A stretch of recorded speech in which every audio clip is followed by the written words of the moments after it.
me, it would be Julie Cole. She was one of the founders of Mabel's Labels. And I just thought she was fantastic. I didn't realize, when we met her, that she has 6 children. Her first child has autism. She was actually also a lawyer. And when her first child was diagnosed with autism, she decided she needed to do something where she could, be around to help her son more. And so her and her sister and 2 friends, they started Mabel's Labels, and they worked in their basement for years. And, she had these children. She was working, with her kids till, 7, 8 at night. Then she was working till 2 in the morning in the basement printing labels. We went back to her home. We met her family. Like, she's just fantastic. And how she combined, working with being a mom. She had one quote, because I'm a mom too, and I've struggled sometimes with the balance of work and having children. And she said to me, I left guilt at the door a long time ago. And I thought that was brilliant. This is the Entrepology Podcast, the podcast where we optimize the bodies, brains, and lifestyles of entrepreneurs, go-getters, and world-changing innovators. Welcome to the Entrepology Podcast. I'm your host, Dr. Megan Walker. As a naturopathic doctor and anthropologist, I optimize the health and performance of badass women working to change the world as entrepreneurs and go-getters. People exactly like you. Your business, body, balance, and inner badass. These are the themes we are exploring. So one of the true hallmarks of an entrepreneur, in my estimation, is their ability to perceive and constantly adapt to the world around them. We did something completely new on the podcast today, in that we had 2 guests here at the same time. Today was super cool. I had the chance to sit down with Tracy Hornik and Jessica Wright. And if you don't know these 2 women, you are going to want to. They are the hosts of the YouTube channel and show She's on Top. And what these 2 women do, respective creatives, backgrounds in photography and television production, what they do is they interview other amazing female entrepreneurs for their YouTube channel. And what is so cool about not only their opportunity to have these dialogues, but in their own journey are all of the entrepreneurial tidbits that they've picked up along the way. Not only do we talk about some of the commonalities between the really incredible, enviable guests that they have on She's on Top, but we also discussed Tracy and Jessica's own entrepreneurial journey, and we got nitty-gritty on all the things you need to know to launch a successful YouTube channel. There may be a low barrier to entry to the online space, but what these 2 ladies will tell you, and so many of their guests will also share, is that there is a secret sauce to actually being successful in the online world. We talk about the sauce, we talk about the secrets, and we talk about the commonalities between the incredible women that they have access to. Speaking of incredible women, it is my pleasure to introduce you to Tracy and Jessica. Tracy Hornik and Jessica Wright, welcome to the Entrepology Podcast. Hi. Thank you. We're so happy to be here. Well, I'm really excited that we've got this 3-way conversation happening. I think this is maybe the first time we've done 3 people all at once on the podcast. So, welcome. Thanks for being trailblazers. Yeah. We're excited too. We're like, how do we not talk over each other? Oh, you're our first official podcast, so that's exciting for us too. Awesome. And I love that. And we're going to explore that and unpack that a little bit, because I think that anytime there's a first for people, there's always some apprehension. And I was speaking to some entrepreneurs on the weekend, and they're like, oh, we're just scared to do a podcast, or we're scared to do Facebook Live for the first time. So I want to go there with you, and we're gonna explore that a little bit. But before we do, can you guys both give me a bit of a background in terms of your respective entrepreneurial journeys and how you guys came to be co-founders of She's on Top and what that's all about? Tracy, I'm going to have you start so that I'll control the not talking over one another piece. Perfect. Thank you. Okay, so I'll start. So my background actually is in law. Originally, I'm from England, but I came to Canada when I was about 16, and then I went to law school here. And so I became a lawyer. So far from what I'm doing right now. And then from when I was practicing law, unfortunately, my father became ill. So I left the practice of law, and I went to run my family business, which was a wholesale gift company. So we were, importing and exporting goods from around the world and distributing them around Canada. So I did that for a while, and then I started having a family, and then eventually we ended up selling that business, and I stayed home to raise my young children, and I had a passion for photography. In fact, my father, who had passed away, had given me his camera, so I started taking pictures. And then friends said to me, oh, we love your photos. Could you take pictures of our children? Could you do my son's bar mitzvah? Could you do my friend's wedding? So I ended up creating a photography business, which I loved, and it became my passion. And then from there, I ended up getting into, I love documentaries, so I took a documentary film course, at which point Jessica, who was an old friend of mine from way back, in fact, she marched to my wedding, but we had lost touch. She saw my film and she contacted me. And at that point, she can tell you her story, but she had this fantastic idea about, creating amazing content and putting it on the internet. And I love that idea because I was now getting into creating content. And so we created Easy TV Online, which Jessica can talk more about. And from there, ended up creating this business, which is creating, fantastic. It's actually sort of like mini documentaries, which is what I wanted to do, and putting them online. So my has morphed from lawyer, running a business, my own business, and then, now creating content. Amazing. Jessica, rope us into the story. Oh, my son. Okay, so my background is mostly in television. I spent the last 20 years in television. I had a little bit of, I wasn't working professionally, but I did some Second City courses, and I was doing a little bit of stand-up. I always consider myself a storyteller, and through a kind of serendipitous thing, I ended up getting offered a job as a writer at YTV for a kids' comedy show. So I was very, very lucky because it was sort of YTV's heyday. And I spent 5 years there, and I started off writing for a comedy show and went from one show to the next. And then I trained as a director because I started to direct my own sketches. And then I was hired to do a lot of their promo and TV campaigns. So that was an absolute blast. It was an amazing, supportive place to work, and I was very, very lucky. And then I went from there and started doing some lifestyle television. Then I started doing a lot of design TV. I did a lot of the HGTV stuff and the W stuff. Then, as we know, the way TV's gone, it went into, I got into producing, and it morphed into, there was the reality television phase, and then it went into reality competition. And it started to, at that point, I started to lose my love of it because I really like things with humor and eyebrow and that are positive and fun. I did a lot of writing as well. I wrote for some kids animation shows like Angela Anaconda. And so I just was trying to figure out what's the new frontier for telling stories in the way that I wanted to, and to bring humor back into it and to bring back in the joy. And I started looking at digital, knowing absolutely nothing about it. But I was like, I got to figure this out because this seems like a place where I can tell stories the way I want to. And as Tracy said, I saw that she had done a documentary course. We actually connected through LinkedIn, funnily enough. So we had a coffee, and I just was blue skying this idea of wanting to do kind of how-to videos, combining the how-to with the humor, which was our first channel, Easy TV Online. And Tracy loved it. So she got on board, and that was our first foray in where we learned a lot. And then it's morphed over a few years, and we launched, we learned a lot from that, but it wasn't quite what we wanted to do. And so this September we launched, we sort of took it all apart back to basics, and then we launched She's on Top. And that's what we've been doing since September. Okay, so tell our listeners what She's on Top is all about. So She's on Top is a collaborative space. It's basically by women for women because we're two women. And what we are doing is telling the stories of as many female entrepreneurs as possible.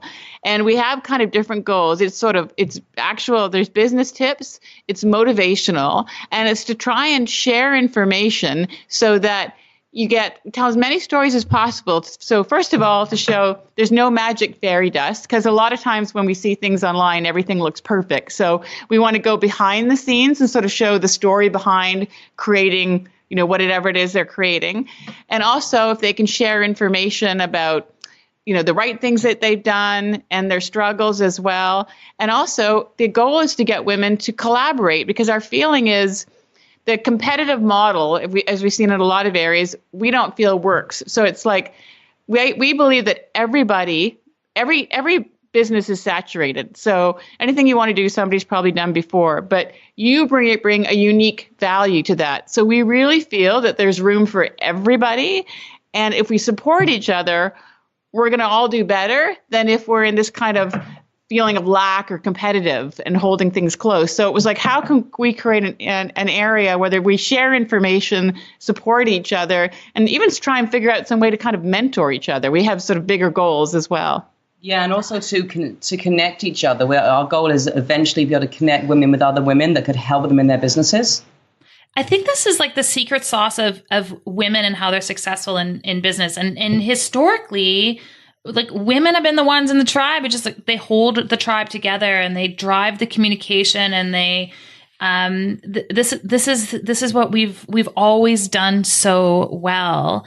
And I was talking about this with another guest earlier today. We were like, this amazing infusion of female leadership in the entrepreneurial landscape and business landscape right now is really powerful. So I love what you guys are doing from that perspective. Thank you. Look at you guys are in sync. It's amazing. The other thing that was really cool about your respective stories was this. You know, it was a commitment. And Jessica, you talked about this, or I pulled this from your story in particular. Was you were more committed to the art of storytelling than the box in which that had to happen. Yeah, and it's actually the way I really believe in. It's like the Darwin thing, about adapting. And for me, even in TV, I did well because I would direct. Sometimes I would produce. Sometimes I would write. But I love storytelling. I love storytelling from a positive spin as well. I think that's why when it got into reality, and especially reality competition, that's when it started to skew for me, because it's not really what I believe. I think that everybody has a story and a story of value. So yeah, it was just basically like, how can I do what I love in a different way? How can I adapt? Because the world's changed.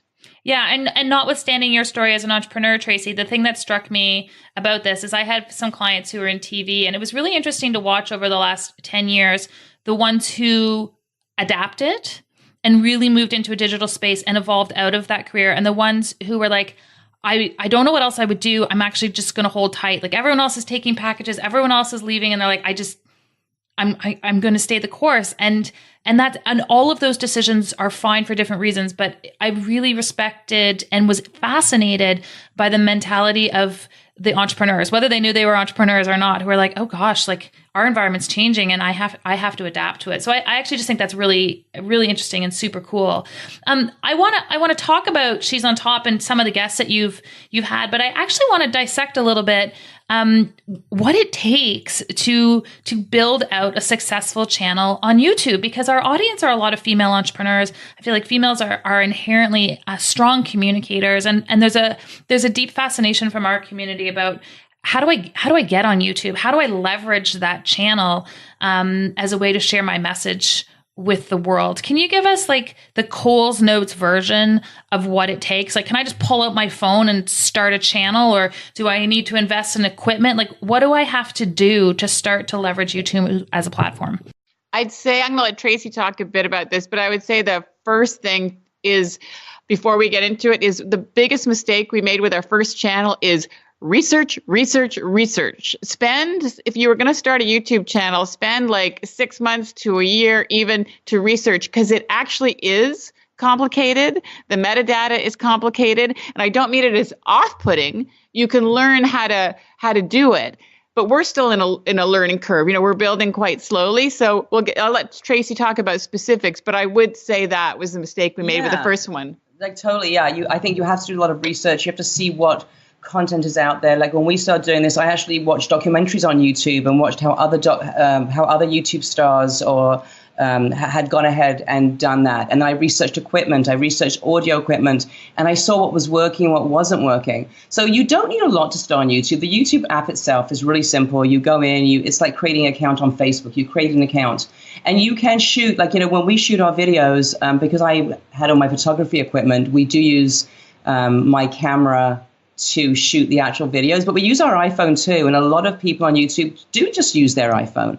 You don't need to spend a lot of money. You can go get some simple lights and you can use your iPhone. You maybe need a tripod. I have something called a gimbal, which is amazing, which allows me to walk around with my iPhone. And so it stops the footage from being shaky, but you don't have to spend a lot of money. And And then I think the key is to figure out, is to be really niche on YouTube, to really figure out what your niche is. Don't try to be everything to everybody. Find an area that you're already interested in. For us, it's, women entrepreneurs, how they do what they do, and focus on that. I think that's really, really key. You've got the best equipment in the world, but if you're all over the place, you're not going to find your market. And the other thing is, this is the research phase. If you put a piece of content just out on YouTube, it won't get found. I mean, it might be, but it's very rare. This is the research. You have to know how to tag it, how to, all the kind of things to do on the back end. And so that, because it's YouTube is like Google, it's a search engine. So you have to figure that out. And there's a ton of tutorials. So it's great to watch that stuff. And then funnily enough, one of the big things that we learned right away, or one of the things is that you have to connect with other YouTubers. It is a community. You have to go on, you have to engage. We talked to a lot of entrepreneurs who are doing this. And the first thing that came out was they said niche and engage. And right now, brands are starting to realize it's not so much about having tons and tons of followers. It's having an audience that's actually engaged in your content. So you need to find your audience rather than just a bunch of people, and you need to engage with them, which I think goes across all brands, truthfully. Well, and their algorithms are built that way. So if you're just dumping content out into the world, then Google and YouTube, they know that. Yeah. Yeah. And YouTube is the second largest search engine globally. Like, it's a powerful place to be and add content. But I love that you mentioned the research pace, because I feel like in working with entrepreneurs and clinician entrepreneurs and all of our respective audiences, when people get tired at what they're doing, their next step is always like, you know what, I'm like tired of my job, or I'm overburdened in practice, so I'm just going to go online because it's like the easy route. And there's a low barrier to entry, meaning you can just open an account most of the time, but there is a huge barrier to success in the online space. So I'm really happy that you talked about the research piece, and that there's so much behind it, because I think the internet makes everything look so easy. Yeah, it does. We have tools too that we've found. For example, there's something called vidIQ, which is a great tool. It helps you show you how you should title your video, how you should tag it, the metadata you should put in it. And so we do all that. Another thing that we do is we try to look at topics that are trending or topics that are interesting, that people are looking for, and we try to create content around that. But even when we do all those things and we check all the boxes, it's really hard to get found. So as Jessica said, when you start engaging with other YouTubers and collaborating with them. And people on Instagram, other platforms too. Even like with you, even like, being on your podcast, stuff like that, that really helps you get found. Because I think, I don't know what the stat is, but it's like, millions of hours of, video footage are uploaded every, hour to YouTube. It's crazy. So it's a big competitive space. That's one of the things that why we wanted to interview the women that we interview, because many of them a few of them are very successful vloggers, to show that it took several years often, to get there. That yes, they've done really well, but they all talk about the beginning of the journey and their struggles. And we wanted to get that out there to show it is doable,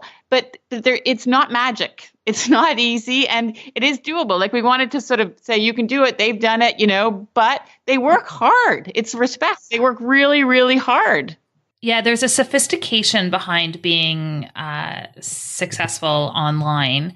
And I think part of it is it actually starts with your organic, the term I heard this week was belly to belly, but like actual interactions with real people. And one of the observations I had from someone recently was they're like, oh, you travel a lot, and it seems like all of you guys all just support each other. And I said, yeah, like we do, because we physically show up for one another, and we speak to one another, and we know how each other's kids are doing. And it is a legitimate it's a legitimate community, and people want to support each other from within the community.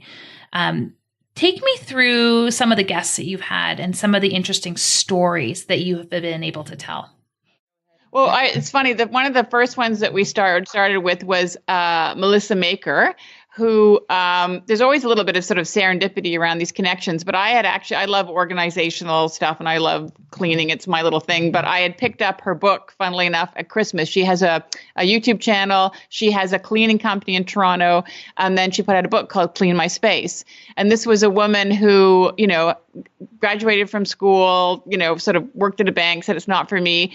What I loved about her story was a lot of times people as entrepreneurs are like, pick your passion and go for it. And This woman hates cleaning. She hates everything about cleaning.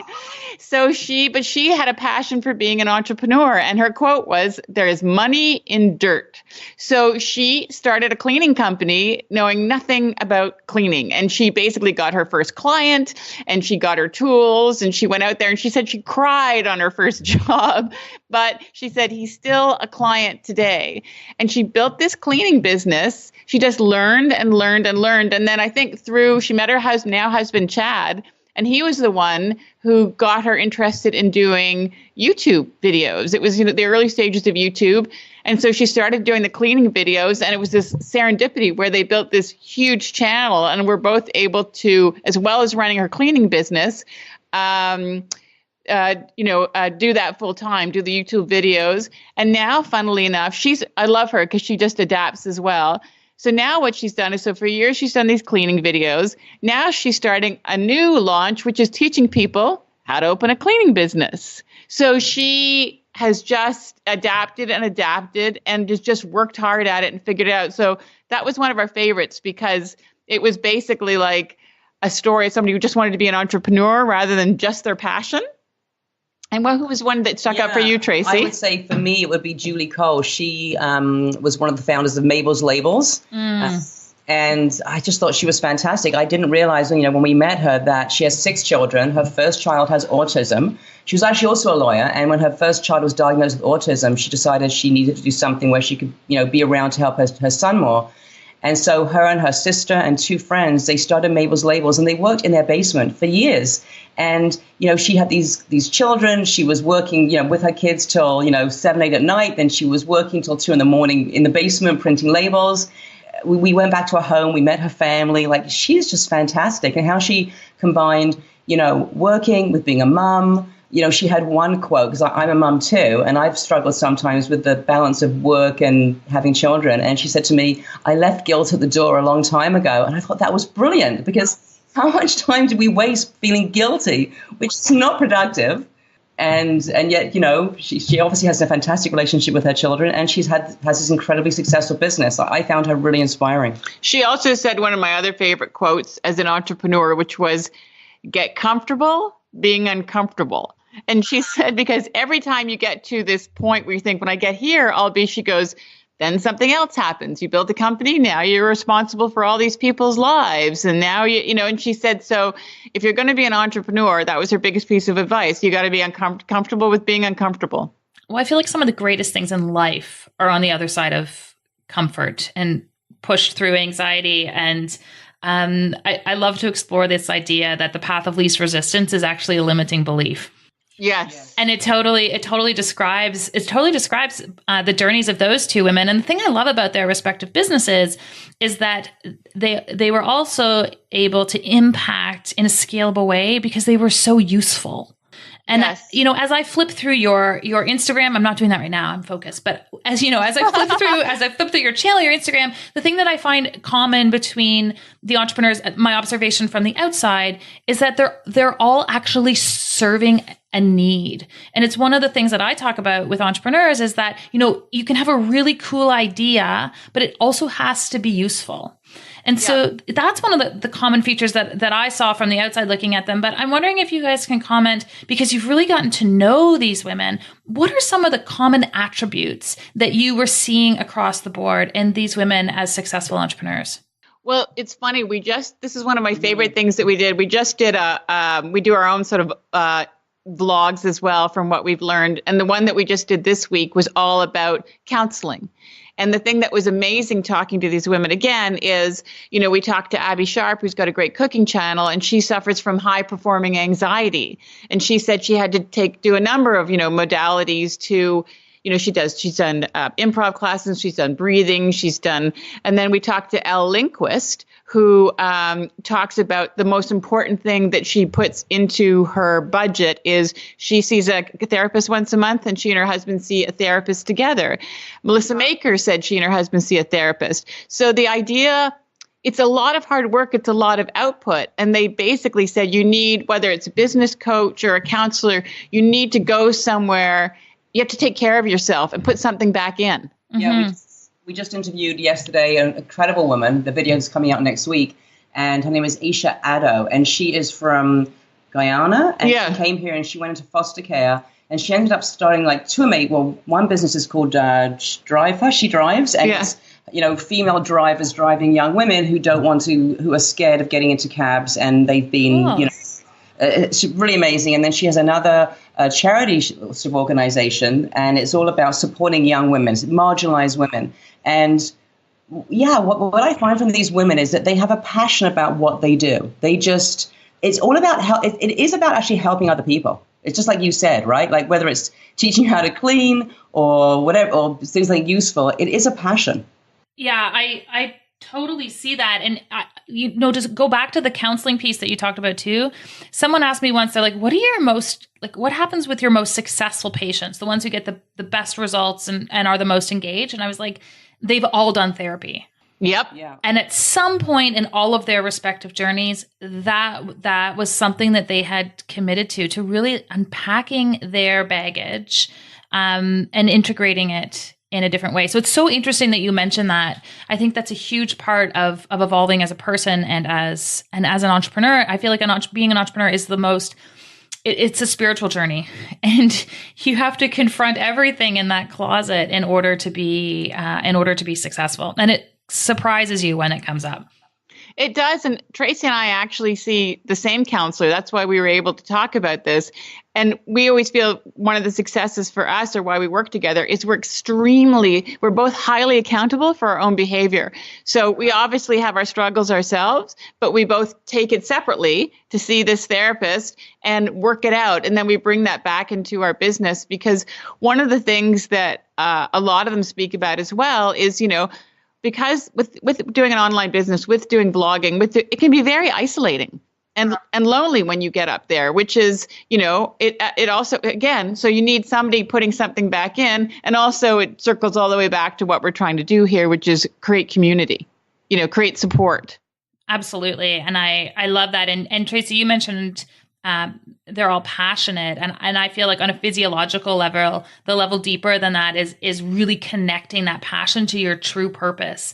And it has a much longer staying capacity when it's not just these sort of fleeting feedback moments or this little bit of success or the 15 minutes of fame on YouTube, but it's like your contribution is really connected to something a lot deeper, which I feel like is another commonality of all of your guests. Yes, absolutely. Well, even going back to Aisha, she has a passion, but she's actually mentoring all these girls, which goes back to the therapy, to the counseling.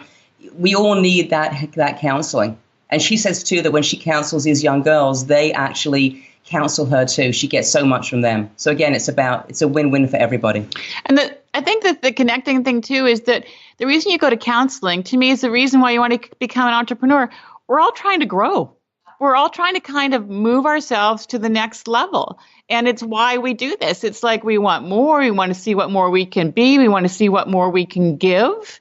And so I think that lines up right with counseling, and as you do this, it has a lot of challenges, which, have ripples in your personal life, your work life, everywhere. So it's kind of a fantastic opportunity to learn more about yourself. Like I always think, we're a mystery to ourselves in a way, and being an entrepreneur kind of can reveal you to you. Absolutely. What have you guys learned from your guests? What have been some of the most impactful lessons or things that really, because I find I'll listen to guests on my podcast and they'll say something and I'm like, oh, that was like a year of therapy you just dropped in my lap. So what are some of the big lessons you have each respectively learned from your guests? I think for me, the biggest thing I've learned is just do it.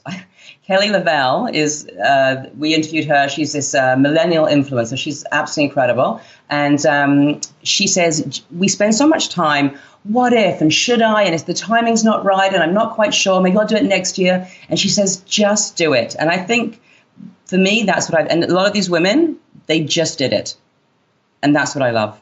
That's what I've got out of it. Jessica? Yeah, I would say the same thing is that learning I've taken a lot of comfort I've learned in is how much time it takes. And it's like just do it. It's like if you stick with it, and this is Tracy and I as well, you will figure it out. And that failure can often, and also getting comfortable with that everybody fails. Everybody makes mistakes, and that's kind of the basis of our channel. I mean, our whole trailer is basically saying, we did this once, we got things right, we got things wrong, but we're going to do it again. We're going to figure it out now. So it's not everybody knows it's not a straight line.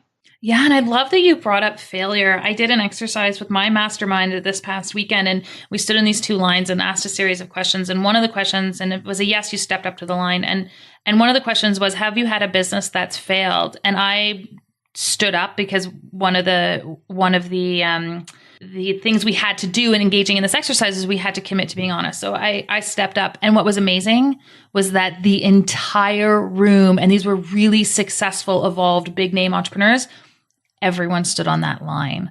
And I was like, it's amazing, because you just can't evolve and move up or along that journey or up that mountain or whatever metaphor works for you until you've experienced failure, or you've come to terms with the fact that it is a very distinct possibility. Yep.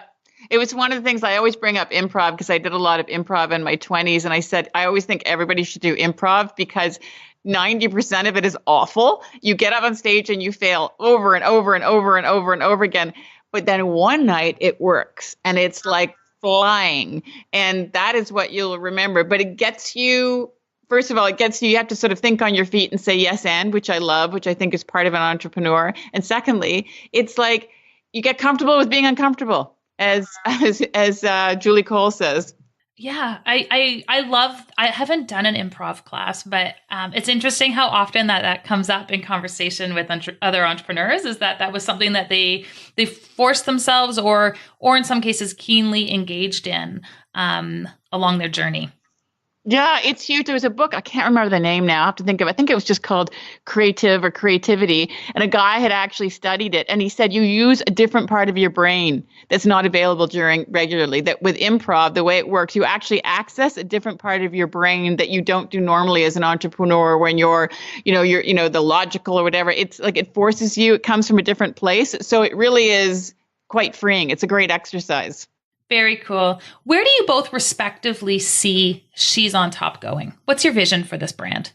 I think we would really like to create a strong community of women that help each other. We've been talking about doing a mentorship program that we actually have people who would sign up to be mentors. And so that young women who are struggling or need some advice can have access to that. We'd like to create maybe conferences where we can find some really cool speakers and, get, young entrepreneurs to come and be inspired and also get really, really good tips. So, yeah, we want to create that sort of community where it's great to do it through video, but we'd love to bring women together as well.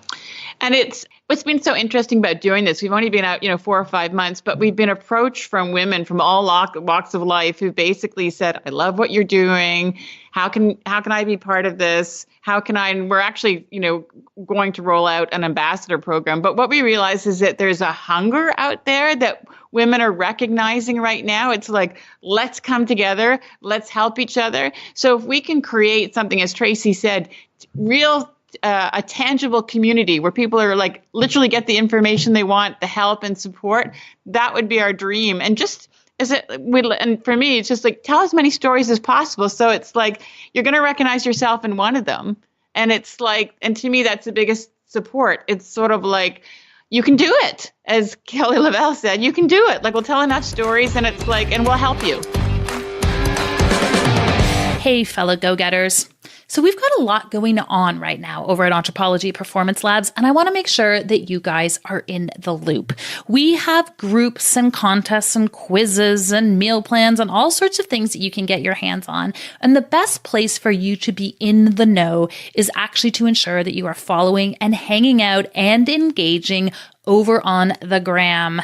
My personal handle, which is at Dr. that is Dr. Megan Walker, is where most of this activity is currently taking place. And so I'm going to invite all of you to come on over and to follow and to play along. This way you can engage with our weekly guests, get direct links to some of the things that they're talking about in our show notes, and have access to some of the coolest new quizzes, ideas, and games and links that we have in the pipeline over at Anthropology. Head on over to Instagram, hit follow, and let's keep in touch. My handle over there is at Dr. Megan Walker, and let's keep the conversation happening. What a perfect place for us to transition from the big vision for She's on Top to some quick rapid fire questions about each of you in your respective worlds. And I call this section our KPIs, or key performance indicators. So just like we have them with business, I think we have them in how we live our lives. So I'm going to do the rapid fire, and I'm going to go back and forth between the two of you because I've never done this with two people before. And then sometimes you guys might have to be like, I want to tackle that question too. And this is just going to be a rapid fire free for all. But I'm going to start with you, Tracy. Who's inspiring you right now? I think I'd say Jessica's inspiring me right now. Oh, so because cute. She really puts everything into this. You know, she hasn't had an income in a few years, and she gives it her all. So I think she is my inspiration. Jessica, what is your audacious goal for the next year? My audacious goal. Oh my gosh. My audacious goal. Just to grow, I guess. I don't know. I don't have a specific right now. Lots of subscribers. Lots of subscribers. Yeah, I guess that would be my audacious goal. I'm going to ask each of you this question independently. Tracy, what is the one thing you're most consistent with respect to your health? Oh, actually, that's interesting. I would say I go to a Chinese medicine practitioner, and I really strongly believe in that. And so you mean like people that help me in that? People that help you, or something that you do every day as a contribution to your health? Well, what I try to do every day is I try to meditate every day. I'm not always successful, but I find that if I can take 10 minutes just to do some breathing and meditation, I find that helps calm me and center me. Love it. Jessica? Yeah, I do. This is going to sound funny, but I walk my dog every day, and I need to get out in, winter, summer. It's why I love having a dog. I need to connect with nature for half an hour, 45 minutes. I find that is where it's weird. When I'm out walking, sometimes I'll just get these creative downloads that I do not get at home. So that is one of the most important things, to take that time. I absolutely love it. I love that. Nature is one of the things that I feel like is frequently overlooked when I ask people about their health. They can go days and not engage in it. So it's amazing that you mentioned that. It's huge. Yeah. Again, for both of you, I'll start with you, Tracy. Jessica, you can think on this. Tracy, what is something totally badass about you that people would not otherwise know? I can answer that, but go ahead. For Tracy, but you go ahead, Trace. No, you answer for me. You answer for me. You guys answer for each other. This is awesome. Okay. I'd say the baddest thing about Tracy, and I always say it everywhere, it's why I became business partners. She's the most determined person, and she said that I've ever met in my life. Determined in terms of she will figure it out. And, I know she's been through difficult things, but I just love that about her. If you tell her she can't if you want Tracy to succeed at something, tell her she can't do it. She will figure it out, as well as, having the biggest heart of anybody I know, but she is very, very determined. I love that. Tracy, okay. Something totally badass about Jessica. Well, Jessica is totally independent. I've never met anybody who's so independent about her, and she can, maybe we're very similar, but she'll figure anything out, and she just does it herself. So I really, and she always finds joy. She always finds joy in stuff. So it doesn't matter what's, thrown at her, she will turn it around. Oh, nice. I like that. My last question for both of you, and I feel like this is kind of like Family Feud, or I actually don't even think that's what Family Feud was about, but whatever that game show was where you've got couples and you ask them a question and you see if they're on the same on the same page. My question for each of you, entrepreneurism, are we born this way or do we learn to become entrepreneurs? I think we're born this way. I really do. I think some people have it in them because I think it's a different journey, and it's not a safe journey. It's you've got to be a risk taker, and and there's nothing wrong with being a risk taker or not being a risk taker, but I think you have to have that sense of risk in you.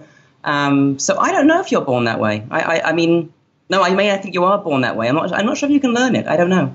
I'm going to be a wishy-washy nature nurture thing. I think that people are I think that if you have a passion, you can figure it out and you can turn it into something. I think some people I wouldn't necessarily think that I was born an entrepreneur. Like I, worked in television for 20 years. But I would say, see, it's funny because I would say that there are certain people who are maybe much more sure of, they want that kind of secure job where they know their paycheck is coming in. The only thing that I would say, I feel like these days with the new generation, everybody has to be an entrepreneur because they say you're going to have 11 jobs. So I actually don't even think it's a choice anymore. I think it's something that everybody has to, I find this generation graduates thinking they're going to have to figure out how to make a business. It's kind of required with the way the world's going. Well, it's such a great point, and how timely that you two have a platform that can inspire the next generation to be entrepreneurs or think like entrepreneurs. Tracy and Jessica, people are definitely going to want to check out the mission that you are on. Where can we send them to learn more about you? The best place right now is our YouTube channel. It's, She's on Top on YouTube, and, it should come up fairly easily, but, you may be sent in a kind of other directions because we certainly have a saucy name, but you'll get there. And we're also on Instagram if you want to get there through that, because there's a link on Instagram. On Instagram, it's she's_on_top. And then the link is on our Instagram site, and that'll take you right to YouTube in case you get lost in some other direction on YouTube. Fantastic. We will link you all up so that you get the PG direction to She's on Top. Tracy and Jessica, thanks so much for spending your time with me today. Thank you so much. It was super fun. We're grateful. Thank you. If you enjoyed our conversation and would like to hear more, head on over to Stitcher or iTunes and subscribe to the Entrepology podcast. We would also really appreciate a quick review. When people have their health, they can change the world. Let us keep you healthy and you go change the world.